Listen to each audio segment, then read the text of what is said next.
समसामयिक 2018 से 19 केंद्रीय बजट 2018-19। 1 फरवरी 2017 को केंद्रीय वित्त मंत्री अरुण जेटली ने वर्ष 2018-19 के लिए केंद्र सरकार का बजट संसद में प्रस्तुत किया। यह स्वतंत्र भारत का प्रथम संयुक्त बजट है जिसमें रेल बजट भी शामिल है। पहली बार आम बजट के साथ एक समेकित आउटकम बजट भी पेश किया गया है जिसमें सभी मंत्रालय एवं विभागों को शामिल किया गया है। कृषि और किसान कल्याण। चालू वित्त वर्ष 2016-17 के दौरान कृषि क्षेत्र में 4.1% वृद्धि होने की उम्मीद है। वर्ष 2017 से 18 में कृषि संबंधित क्रेडिट को 10 लाख करोड़ रुपए के रिकॉर्ड स्तर पर नियत किया गया है। किसानों को भी 31 दिसंबर 2016 को की गई 60 दिनों की ब्याज माफ़ी का लाभ मिलेगा। फसल बीमा योजना के तहत व्यापित का दायरा 2015-16 में फसल के क्षेत्र के 30% से 2017-18 में बढ़ाकर 40% और 2018-19 में 50% किया जाएगा। इसके लिए 9,000 करोड़ रुपए का बजट का प्रावधान किया गया। 5,000 करोड़ रुपए की आरंभिक निधि के साथ प्रति बूंद अधिक फसल प्राप्त करने के लिए नाबार्ड में समर्पित सूक्ष्म सिंचाई निधि की स्थापना की गई। माननीय प्रधानमंत्री द्वारा घोषित किए गए अनुसार नाबार्ड में पहले से ही स्थापित दीर्घावधिक सिंचाई निधि का 40,000 करोड़ रुपए की इस निधि की कुल राशि से 100% तक अभिवर्धन किया जाएगा। 2,000 करोड़ रुपए की राशि के साथ नाबार्ड में डेयरी प्रसंस्करण एवं अवसंरचना विकास निधि की स्थापना की जाएगी और यह राशि 3 वर्षों में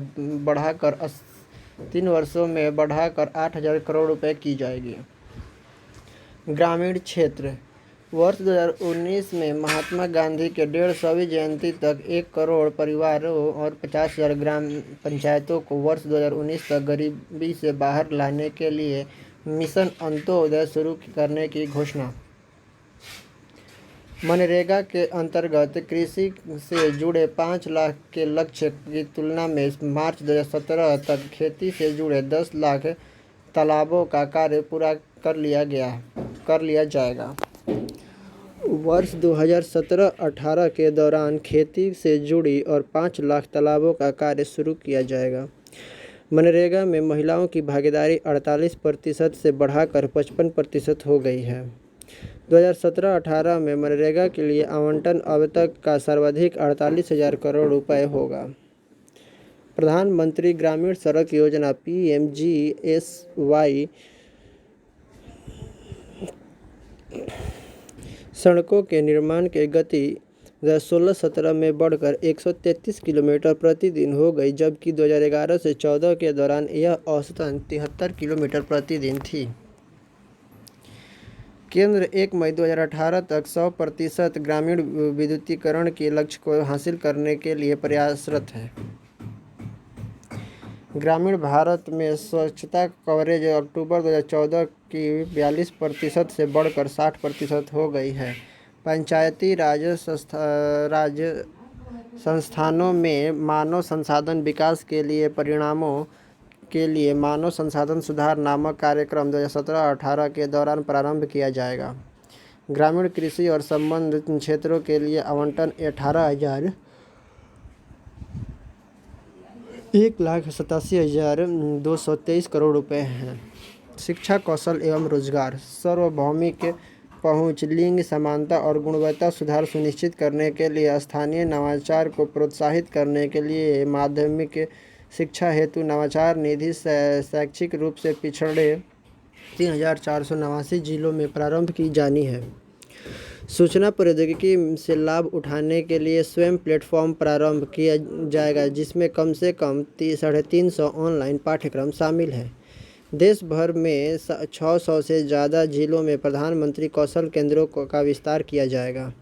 100 भारत अंतर्राष्ट्रीय कौशल केंद्र देश में स्थापित किए जाएंगे। 4,000 करोड़ रुपए की लागत से आजीविका संवर्धन हेतु कौशल अर्जन और ज्ञान जागरूकता कार्यक्रम संकल्प शुरू किया जाएगा। संकल्प 3.5 करोड़ युवाओं को बेरोजगार संगत प्रशिक्षण प्रदान करेगा। औद्योगिक मूल्यवर्धन हेतु सुदृढ़ीकरण, स्टार्टअप स्ट्राइव का अगला चरण भी 2017-18 में 2200 करोड़ रुपए खर्च करके शुरू किया जाएगा। पूरे इस विश्व में पर्यटन और रोजगार बढ़ाने के लिए अतुल्य भारत 2.0 अभियान शुरू किया जाएगा। गरीब तथा विशेष सुविधाओं से वंचित वर्ग 14 लाख ICDS आंगनवाड़ी केंद्रों में 500 करोड़ रुपए के आवंटन से महिला सशक्ति केंद्र स्थापित किए जाएंगे। यह ग्रामीण महिलाओं के सशक्तिकरण हेतु कौशल विकास, रोजगार, डिजिटल साक्षरता, स्वास्थ्य और पोषाहार के अवसरों के लिए एक स्टॉप सामूहिक सहायता पर सेवाएं प्रदान करेगा। मातृत्व लाभ योजना के अंतर्गत उस प्रत्येक गर्भवती महिला के बैंक खाते में सीधे 6,000 रुपये अंतरित कर दिए जाएंगे जो किसी चिकित्सा संस्था में बच्चे को जन्म देगी और अपने बच्चे का टीकाकरण कराएगी। गरीब परिवारों को प्राकृतिक आपदाओं से उनके घरों और घरेलू सामानों की हानि की भरपाई के लिए प्रभावी सामाजिक सुरक्षा तंत्र की व्यवस्था करने के लिए 1 लाख रुपए के कवर हेतु 100 रुपये के वहनीय वार्षिक प्रीमियम पर प्रधानमंत्री आपदा बीमा योजना नामक स्कीम शुरू की जाएगी। राष्ट्रीय आवास बैंक 2017-18 में लगभग 20,000 करोड़ रुपए के वैशिष्ट आवास ऋणों का पुनर्वितरण पोषण करेगा। सरकार ने वर्ष 2017 तक काला बाजार और फिलारियासिस, वर्ष 2018 तक कोढ़ और वर्ष 2020 तक खसरा और वर्ष 2025 तक तपेदिक समाप्त करने का लक्ष्य की कार्य योजना भी तैयार की है। झारखंड और गुजरात में 2 नए एम्स स्थापित होंगे। अनुसूचित जातियों के लिए आवंटन को बजट अनुमान 16-17 की तुलना में 35% बढ़ाया गया है। अनुसूचित जनजातियों के लिए आवंटन बढ़ाकर 28,155 करोड़ रुपए और अल्पसंख्यक कार्यों के लिए 4,195 करोड़ रुपए कर दिया है।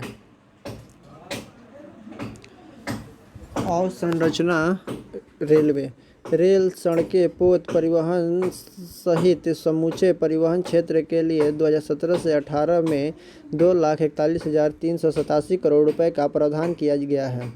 2017-18 के लिए रेलवे के कुल पूंजीगत और विकास व्यय को 1,31,000 करोड़ रुपए पर स्थिर रखा गया है। इसमें सरकार द्वारा प्रदत्त 55,000 करोड़ रुपए शामिल है। ब्रॉड गेज लाइनों पर मानव रहित रेलवे क्रॉसिंग को 2020 तक समाप्त कर दिया जाएगा। ई टिकट पर सर्विस चार्ज नहीं लगाने की घोषणा। 2017-18 में 3,500 किलोमीटर रेलवे लाइन शुरू होगी। 500 स्टेशनों को लिफ्ट और एस्कालेटर देकर दिव्यांगजनों के अनुकूल बनाया जाएगा। मध्यावधि में लगभग 7,000 स्टेशनों को सौर ऊर्जा प्रदान करने का प्रस्ताव है। कोच मित्र सभी कोच संबंधित शिकायतों और आवश्यकताओं को दर्ज कराने के लिए एकल विंडो इंटरफेस शुरू किया जाएगा। 2019 तक भारतीय रेलवे के सभी कोचों में बायो शौचालय लगाया जाएगा। सड़क सेक्टर में राजमार्गों के लिए बजट आवंटन 16 से 57,976 करोड़ रुपए से बढ़ाकर 2017-18 में 64,900 करोड़ रुपए किया गया। तटीय क्षेत्रों की कनेक्टिविटी के लिए निर्माण और विकास हेतु 2,000 किलोमीटर लंबी तटीय कनेक्टिविटी सड़कों को चुना गया है। PMGSY सहित सड़कों की कुल लंबाई 2014 से 15 से मौजूदा वर्ष तक 1,40,000 किलोमीटर है, जो पिछले 3 वर्षों की तुलना में काफ़ी अधिक है। भारत नेट के अंतर्गत 2017-18 के अंत तक ऑप्टिकल फाइबर पर हाई स्पीड ब्रॉडबैंड कनेक्टिविटी 1,50,000 से अधिक ग्राम पंचायतों में उपलब्ध होगी। 2 स्थानों अर्थात उड़ीसा में चंडीखोले और राजस्थान में बीकानेर में स्ट्रेटेजिक कच्चा तेल भंडार स्थापित करने का प्रस्ताव है। इसमें 15.33 MMT की स्ट्रेटेजिक भंडार क्षमता होगी। वित्तीय सेक्टर 2017-18 में विदेशी निवेश संवर्धन बोर्ड समाप्त कर दिया जाएगा और FDI नीति को और अधिक उदार बनाने पर विचार किया जा रहा है। वर्ष 2017-18 में विविध सीपीएसई स्टॉक और अन्य सरकारी होल्डिंग से युक्त एक नए ईटीएफ की शुरुआत करना, प्रधानमंत्री मुद्रा योजना के तहत 2.44 लाख करोड़ रुपए का ऋण लक्ष्य नियत किए जाने का प्रस्ताव किया जाएगा। दलित, आदिवासियों, पिछड़े वर्गों और महिलाओं को प्राथमिकता दी जाएगी। डिजिटल अर्थव्यवस्था। अभी तक 125 लाख व्यक्तियों ने भीम ऐप को अपना लिया है। सरकार भीम की उपयोगिता को बढ़ावा देने के लिए 2 नई योजनाएं शुरू करेगी। यह है व्यवसायियों के लिए रेफरल बोनस योजना और व्यापारियों के लिए कैशबैक योजना। बैंकों ने मार्च 2017 तक अतिरिक्त 10 लाख नए पीओ के टर्मिनल को शुरू करने का लक्ष्य रखा है। PO1 उन्होंने सितंबर 2017 तक 20 लाख आधार आधारित POS शुरू करने के लिए प्रोत्साहित किया जाएगा। 3 लाख रुपए से अधिक के किसी भी लेन देन नकदी में करने की अनुमति नहीं होगी। MPOS के लिए miniaturised POS card reader, micro ATM standard version 1.5.1, fingerprint reader, scanner और आइरिस स्कैनर तथा उनके कलपुर्जे और इस प्रकार के उपकरणों में के वे निर्माण हेतु कलपुर्जों को BCD उत्पाद शुल्क, CB शुल्क और SAD से छूट। सार्वजनिक सेवा। मुख्य डाकघरों को पासपोर्ट सेवाएं करने के लिए अग्रणी कार्यालय के रूप में प्रयोग में लाना। रक्षा पेंशन भोगियों के लिए वेब आधारित इंटरकनेक्टिव पेंशन वितरण प्रणाली स्थापित की जाएगी। न्यायाधिकरणों की संख्या को युक्ति संगत बनाना तथा जहां उपयुक्त हो न्यायाधिकरणों का आपस में विलय करना। चंपारण और खुर्दा क्रांति दोनों की याद में उचित रूप से समारोह का आयोजन करना। राजकोषीय प्रबंधन। पिछले वर्ष की तुलना में पूंजीगत व्यय हेतु आवंटन में 25.4% की वृद्धि करना। राज्यों तथा विधानमंडलों वाले संघ राज्य क्षेत्रों को कुल 4.1 लाख करोड़ रुपए के संशोधन अंतरित किए जाएंगे, जबकि 2016-17 के बजट अनुमान में 3.60 लाख करोड़ रुपए अंतरित किए गए थे। संपोषणीय ऋण लक्ष्य और सार्वजनिक निवेश की आवश्यकता को ध्यान में रखते हुए 2017-18 के लिए राजकोषीय घाटा सकल घरेलू उत्पाद का 3.2% पर रखने का लक्ष्य निर्धारित किया गया है तथा सरकार आगामी वर्ष 2018-19 में 3% आंकड़ों को प्राप्त करने के लिए प्रतिबद्ध है। 2017-18 में सरकार की निवल बाजार उधार 3.48 लाख करोड़ रुपए तक निर्धारित की गई है, जो पिछले वर्ष में के 4.25 लाख करोड़ रुपए की तुलना में काफ़ी कम है। बजट अनुमान 2016-17 में 2.3% का राजस्व घाटा हुआ था, जो घटाकर संशोधित अनुमान 2.1% कर दिया गया है। विकास की गति को तीव्र बनाने के उपाय।